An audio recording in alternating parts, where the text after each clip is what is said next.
هلو، ازيكم يا حلوين؟ النهارده هنجرب مع بعض شمع الاي واكس اللي احنا عملناه مع بعض في الفيديو اللي فات. وهنعمل وصفة حلوة جدا زي ما وعدتكم. هنعمل واقي شمس طبيعي 100%. هستخدم فيه الزنك وشمع الاستحلاب والماء المقطر. قبل ما ابدأ يا ريت لايك وسبسكرايب، ويلا بينا نبتدي الفيديو. نسبة المية بتاعتي 88 جرام فاصلة 3. طبعا استخدمت ماء مقطر زي ما وريتكم في أول الفيديو. هضيف عليهم 9 جرام من الزنك أوكسايد. أنا زي ما وريتكم استخدمت نوع خاص بالكوزماتكس علشان يبقى ناعم وما يحبحبش في واقي الشمس بتاعي. هضيف 9 جرام على 88.3 ماء مقطر. الزنك اوكسايد بيدي حمايه عاليه جدا من اشعه الشمس الالترا فايولوت لايت فوق البنفسجيه، بانه بيعكس الالترا فايولوت لايت من على الجلد. قلب كده تقليبه بسيطه وهو هيندمج على حمام مائي فوق النار. نسبة الشمع بتاعتي هنا قليلة جدا، 2% من الاي واكس اللي انا عملته معاكم، لان الزنك بيتقل جدا جدا جدا.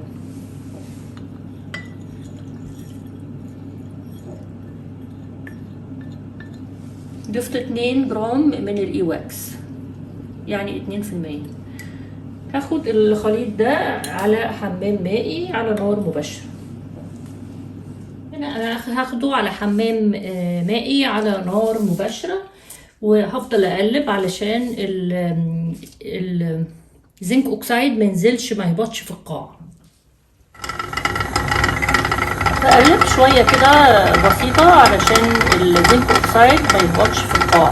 هنا بعد ما الشمع بتاعي داب، انا هنزل في بيكر جديد علشان يدوب، يعني يبرد بسرعه فما ياخدش وقت قبل ما يجمد. براجع اشوف اذا كان في اي زنك اوكسايد لازق في القاع.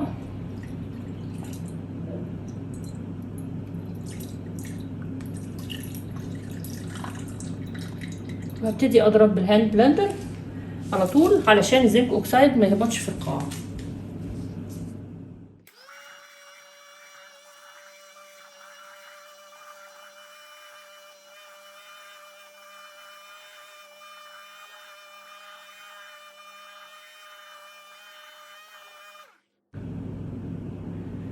هنا ابتدى يتقل اهو.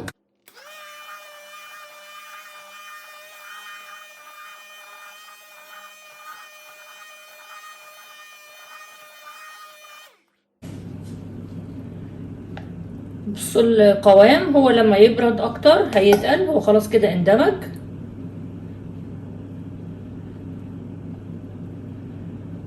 هستنى شوية بقى لما يتقل، وكمان الفقاقيع دي تروح،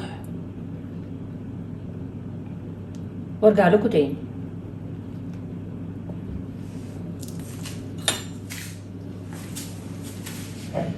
بصوا ده قوامه بعد لما برد. قوامه جميل جدا الحقيقة. دي تاني تجربة ليا. امبارح جربته بس زودت نسبة الاي واكس ل6%، 6 جرام. طلع تقيل جدا جدا جدا. فالمرة دي قررت ان انا اعمله خفيف علشان اقدر احطه في عبوة ايرلس، علشان ده مفروض ان انا هاخده معايا البحر وكده، فلازم عبوة ما تبقاش بتتفتح علشان ما يخشش جواه رمل وكده يعني. نسبة ال SPF هنا 50%. عايزه اقول لكم على حاجه، ده طبيعي 100%. ده يعتبر لوشن مائي، صن بلوك مائي فعال جدا، اكتر من اللي احنا عملناه بالزيوت قبل كده. جميل جدا جدا، امن على الاطفال وامن على الحوامل، مفيش اي مشكله خالص. وحتى لو زودتي الزنك مش هيزيد عن كده ال SPF، فمحدش يحاول يعني. عشان تصدقوا هوريكم اللي انا عملته امبارح. بصوا تقيل ازاي. هو طبعا انا مش هرميه، هستعمله، لكن هو تقيل جدا يعني. ده كان ب6% ايواكس من اللي احنا عملناه مع بعض على القناة، و11% زنك. لقيت ان ال11% زنك زيها زي ال9%، فايه اللي يخليني ان انا اتقل الكريم على الفاضي؟ ما اعمله بطريقة ان هو يبقى امن، ما يخشش جواه رمل، ما يخشش جواه بكتيريا، يبقى مقفول ويبقى بالضغط يعيش اكتر. طبعا حد هيسالني دلوقتي يعيش قد ايه، انا مش عارفه، بس انا دايما بقول 3 اشهر، لان لو المنتج لا قدر الله فيه اي حاجه هو بيبتدي يبان بعد 3 اشهر. يعني لو ناوي يفصل، لو ناوي يحصل اي حاجه بيبقى بعد 3 اشهر. فدايما قولوا 3 اشهر عشان تبقوا في السيف سايد. هضيف دلوقتي الماده الحافظه بتاعتي 0.7 من البيكرول WS1. لكل حريه طبعا تضيفوا اي ماده حافظه عندكم. وهقلب كده، ودلوقتي هبتدي اعبي في عبوه ايرلس.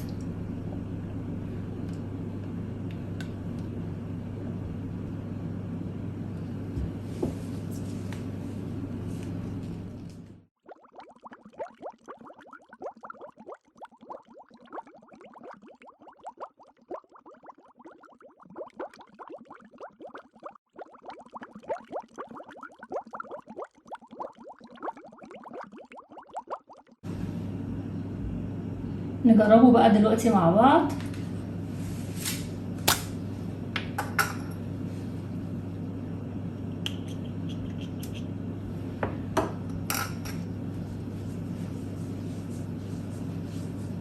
سريع الامتصاص جدا، وناعم قوي، وما فيهوش اي زيوت. فعلا رائع جدا. المنتجات مش بكمية المكونات، هي بالفعالية. احنا عايزين منه ايه بالظبط؟ احنا محتاجين الزنك اوكسايد علشان يبقى يدينا حماية طبيعية، فاستعملنا زنك اوكسايد.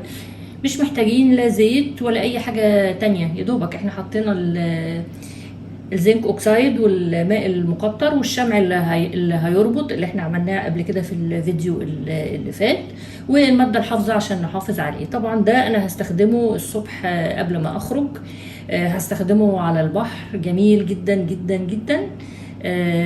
لو انتم مش مشتركين في القناه اشتركوا في القناه وفعلوا الجرس واعملوا لي لايك وسبسكرايب، وميرسي جدا على المشاهده.